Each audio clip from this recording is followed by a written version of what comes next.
నమస్తే, welcome to burning topic. ఆస్ట్రేలియాలో భారతీయులపై జాతి పేరుతో దాడులు చేయడం ఆందోళన కలిగిస్తున్నాయి. ఇటీవలే జరిగిన 2 ఘటనలు విదేశీ విద్యార్థులు, ఉద్యోగులు, అక్కడ స్థిరపడిన భారతీయ కుటుంబాల్లో ఆందోళన పెంచుతున్నాయి. ఈ దాడుల వెనకాల కారణం ఏంటి? ఎందుకు భారతీయుల్ని లక్ష్యంగా చేసుకొని దాడులు చేస్తున్నారు? భారతీయులంటే ఎందుకు అంత అసూయ?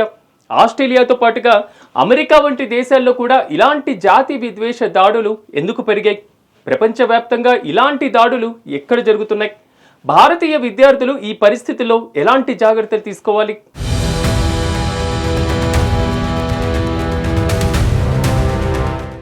భారతీయులు ఏ దేశంలోనైనా, ఎలాంటి పరిస్థితుల్లోనైనా, ఎంత ఒత్తిడిలోనైనా పనిచేయగలరు. అందుకే ప్రపంచవ్యాప్తంగా ఉన్నటువంటి ఎన్నో కంపెనీలు భారతీయుల్ని ఎక్కువగా ఉద్యోగాల్లో పెట్టుకుంటాయి. దీంతో ఆస్ట్రేలియా, అమెరికా వంటి దేశాల్లో భారతీయులు ఉన్నత స్థానాల్లో స్థిరపడ్డారు. అయితే ఇది స్థానికంగా ఉండేటువంటి ఆస్ట్రేలియన్, అమెరికన్లకు నచ్చడం లేదు. ఎక్కడి నుండో వచ్చి తమ ఉద్యోగాలు వీరు కొట్టేస్తున్నారనే అసూయ పెరిగిపోతుంది. దీనికి ఇటీవలే ట్రంప్ చేసినటువంటి వ్యాఖ్యలు కూడా ఒక ఉదాహరణ.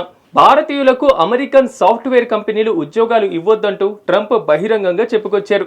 దీనివల్ల అమెరికన్లు ఉద్యోగాలు కోల్పోతున్నారని లోకల్ ఫీలింగ్ కలిగింది. దీని వెనుక జాతి విద్వేషం కూడా ఉండవచ్చని అభిప్రాయము వ్యక్తమవుతుంది. ఇలాంటి టైంలోనే ఇటు ఆస్ట్రేలియాలో కూడా భారతీయులపై అసూయ, ద్వేషాలు పెరుగుతున్నాయి. అక్కడ కూడా భారతీయుల ప్రభావంతో స్థానికులు మనవారిపైన దాడులు చేస్తున్నారు.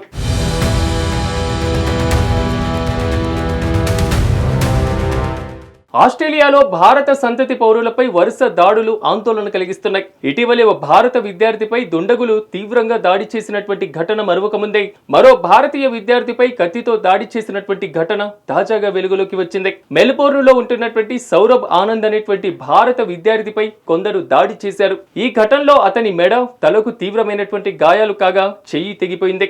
సౌరభ్ ఆనంద్ ఆల్టోనా మెడోస్ లోని ఓ ఫార్మసీ నుంచి మందులు తీసుకొని ఫోన్లో మాట్లాడుతూ ఇంటికి వెళ్తున్నాడు. ఆ సమయంలో కొందరు అతనిపైన కత్తితో దాడి చేశారు. ఇదే విధంగా భారతీయ విద్యార్థి చరణ్ ప్రీతి సింగ్ పై కూడా కొందరు దుండగులు దాడికి పాల్పడ్డారు. జాత్యహంకార కారణంగానే ఈ దాడులు జరిగాయని బాధితులు వాపోతున్నారు.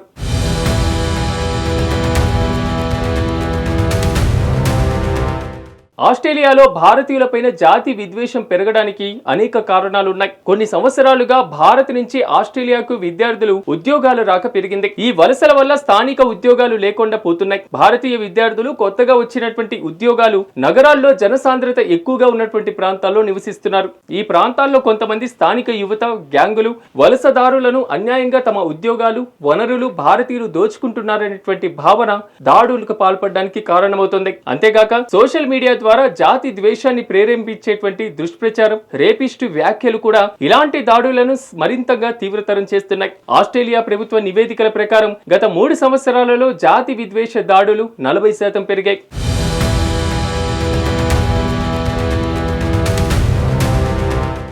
ఆస్ట్రేలియాలో జాతి విద్వేష దాడులు కొత్తేమీ కాదు.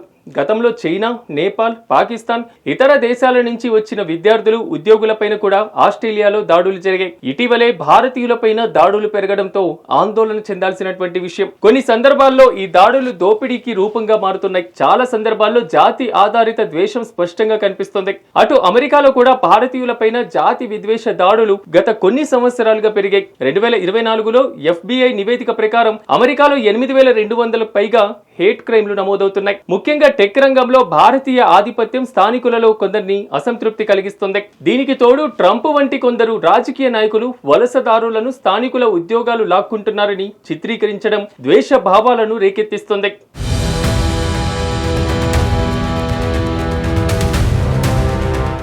ప్రపంచవ్యాప్తంగా విజాతి ద్వేష దాడులు ఎక్కడ ఎక్కువ? ప్రపంచవ్యాప్తంగా జాతి ఆధారిత దాడులు ఎక్కువగా నమోదయ్యేటువంటి దేశాల్లో అమెరికా మొదటి వరుసలో ఉంది.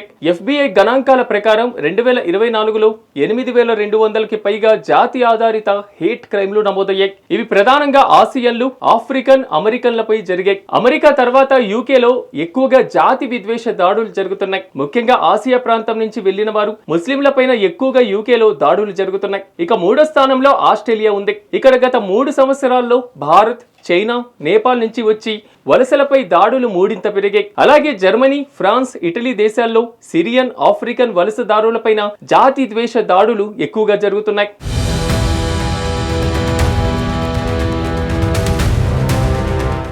భారతీయ విద్యార్థులు తీసుకోవాల్సిన జాగ్రత్తలేంటి? ఆస్ట్రేలియా, అమెరికా వంటి దేశాల్లో నివసిస్తున్న భారతీయ విద్యార్థులు ఇలాంటి దాడుల విషయంలో జాగ్రత్తగా ఉండాలి.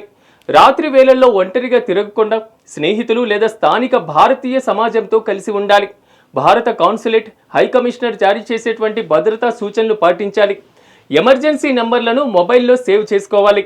విద్యా సంస్థల్లోని భద్రతా బృందాలతో సంప్రదింపులు జరపాలి. అనుమానాస్పద వ్యక్తుల గురించి వెంటనే సమాచారం ఇవ్వాలి. తప్పుడు సమాచారాన్ని నమ్మకుండా జాతి ద్వేష వ్యాఖ్యల నుంచి దూరంగా ఉండాలి. తల్లిదండ్రులతో వారానికి కనీసం 2 సార్లు మాట్లాడాలి. లొకేషన్ షేరింగ్ ఆన్ చేయాలి.